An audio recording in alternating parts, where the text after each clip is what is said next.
സംസ്ഥാനത്തെ ഒറ്റപ്പെട്ട കനത്ത മഴ ഇന്ന് പത്തനംതിട്ട, ഇടുക്കി, എറണാകുളം, മലപ്പുറം, വയനാട്, കണ്ണൂർ ജില്ലകളിൽ യെല്ലോ അലർട്ട് പ്രഖ്യാപിച്ചു. കേരളത്തിൽ ഒറ്റപ്പെട്ടയിടങ്ങളിൽ ഇടിമിന്നലോടുകൂടിയ മഴയ്ക്കും മണിക്കൂറിൽ 50 കിലോമീറ്റർ വരെ വേഗതയിൽ കാറ്റിനും സാധ്യത.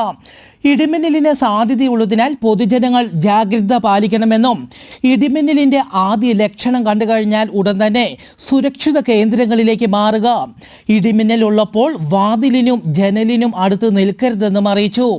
വരും മണിക്കൂറിൽ കേരളത്തിലെ എറണാകുളം, തൃശൂർ, പാലക്കാട്, മലപ്പുറം, കോഴിക്കോട്, വയനാട്, കണ്ണൂർ, കാസർഗോഡ് ജില്ലകളിലെ ഒറ്റപ്പെട്ടയിടങ്ങളിൽ ശക്തമായ മഴയ്ക്കും മണിക്കൂറിൽ 40 കിലോമീറ്റർ വരെ വേഗതയിൽ കാറ്റിനും സാധ്യത.